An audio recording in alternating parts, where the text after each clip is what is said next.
थोड़ा सा कहा कि इसको एक अवेयरनेस का भी जरिया रखें। पटी साहब यार फिर चलिए यार यूरोप ट्रेन पे टिकट कटाएं और जनाब जाके पेरिस पहले ये उतरें। बताएं रेलवे का वजीर कौन है? हैं रेलवे का वजीर कौन है? वो एक साहब हैं जिनके खिलाफ वो ऐसे ही मतलब मुख्तलिफ किस्म के इल्जामात हैं अमरीकी अदालतों के अंदर, आजम स्वाति साहब। तो रईस साहब मुझे ये बताएं कि वो उन्होंने कभी ट्रेन चल का पता है उन्हें? नहीं वो कहते हैं अभी वो बैठे हैं रेलवे के अंदर, जब वो वजीर बनने के बाद वो बैठे हैं। रईस साहब 2.5 साल हुकूमत ने कहा दिया उसके बाद के जी मुझे तो पता ही नहीं था, कुछ पता ही भी। नहीं था, तो वजीर उन्हें भी अब उनके पता वैसे ही लगना होंगे। शुरू हो गया जी। अब मामला ये है रईस साहब के माजी में ईरान से हमें बसें आई थी, आपको याद होगा, हम बहुत छोटे होंगे, वॉल्वो बसें आई थी ईरान से, हमें तोहफा मिला था। तो हमने उनका क्या हाल किया था। तो अभी भी मुझे सिर्फ ये, मैं इसलिए ये बात बीच में जिक्र किया है कि अब वो जिस तरह फरमा रहे हैं जी कि ये वहाँ से ट्रेन हमें आनी है, और रेलवे वाले, रईस साहब देखें रेलवे वाले जो रेलवे है ना वो रियासत के अंदर रियासत है, वो क्यों काम करेंगे हमारे लिए?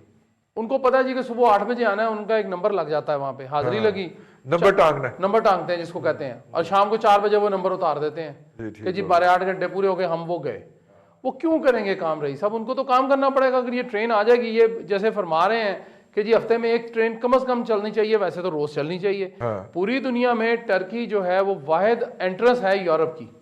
आप टर्की तक अपना सामान किस तरह पहुंचा दें तो इसका मतलब आपने यूरोप पहुंचा दिया है। अगले 48 घंटे में यूरोप के किसी मुल्क में आप चाहें 24 घंटे में पहुंचा सकते हैं रईस साहब। वो तो आप बॉर्डर पार करें, उसके बाद आप जिधर मर्जी चले जाएं। आपने फ्रांस जाना है, आपने वहां पे रोमानिया एंटर हो, रोमानिया से परे हंगरी है, हंगरी से परे वियना है, और सीधा पेरिस। आप जहां जाना चाहें फ्रांस तक आप बिल्कुल इजी एक्सेस है। लेकिन मसला ये रही साहब, उसके लिए नीयत चाहिए। तो नीयत हमारी है नहीं है। नहीं, उनके चेहरे से कभी दिखाई नहीं देता नीयत खराब है कि तबीयत खराब है। रही साहब अब आप बात ये है कि हम क्यों ये काम करेंगे।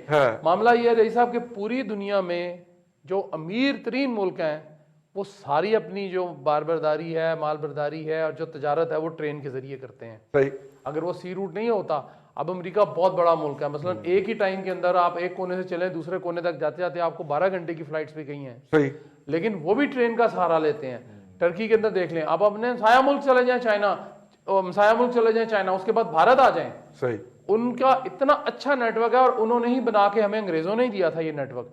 हम उसी लाइंस पे जो ट्रैक्स हैं उसी लाइंस पे जो है हम धड़ाधड़ ट्रेनें चलाते हैं, लेकिन हमारे से चलती ही नहीं है। चलती और वही ट्रैक जो है इंडिया में उन्होंने अपग्रेड, देखें मॉडर्नाइजेशन होनी चाहिए। आपस की बात है, जब पाकिस्तान तकसीम हुआ है तो मशरकी पाकिस्तान और मगरबी पाकिस्तान में 95% ट्रैक था और मौजूदा इंडिया के पास सिर्फ 5% था, और उन्होंने उसको इनाद करके कहां पे पहुंचा दिया है।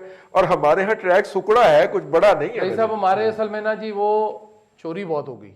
वो असल में लोहा था, उसमें यह था जी कि हमारे कुछ ऐसे दोस्त हैं, दोस्त क्या कहें उनको, वो बेचारे, उनको मसला था जी कि उनको नौकरी नहीं मिली, तो उन्होंने कहा जी ये रेलवे लाइन ही ट्रैक चोरी करें और ये बिक जाएगा, वो बेच देते थे। सिर्फ इतना मसला रही साहब कि हम अगर चाहते हैं पाकिस्तान को वाकई नीयत से, दिल से चाहते हैं, दिमाग से भी चाहते हैं कि हमने इसको बेहतर करना है, तो एक ट्रेन रही साहब, ये सिर्फ हम क्यों जोर देते हैं? हमें क्या, हम चाइना तक ट्रेन नहीं चला सकते?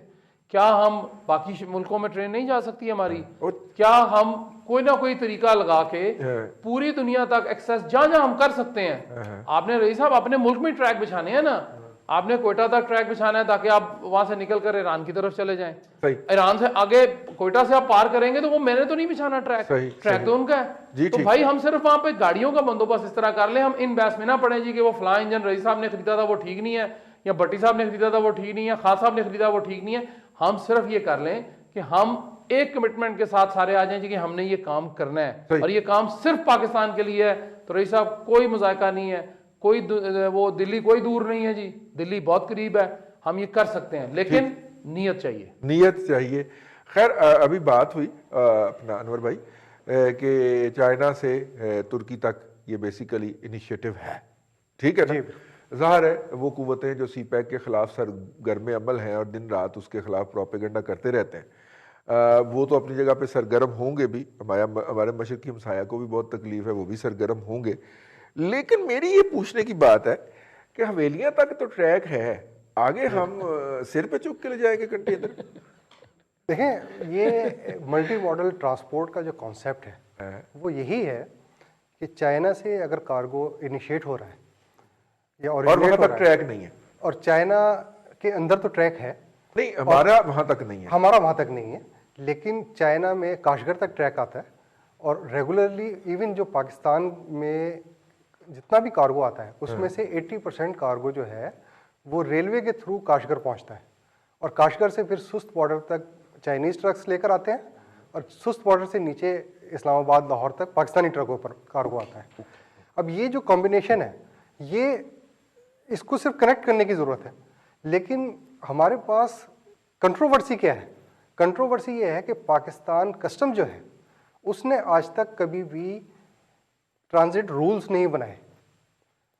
हमारे पास अफगान कार्गो के अलावा किसी भी मुल्क के लिए कोई कानून मौजूद है, रूल मौजूद नहीं है। अच्छा, कानून के अंडर जो रूल होते हैं उस कानून के अंडर जो रूल होने चाहिए कि ऑपरेशनल किस तरह से करना है इस कानून को, वो पाकिस्तान कस्टम कभी बनाता ही नहीं।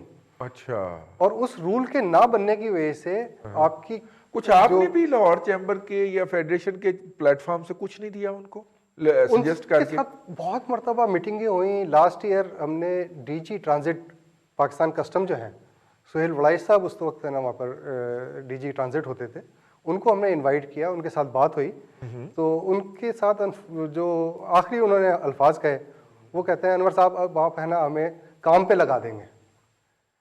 तो अब इस तरह के अल्फाज, काम जवान थी बहुत कमाई की दुनिया खाएंगे हम। लेकिन अगर आप ये देखें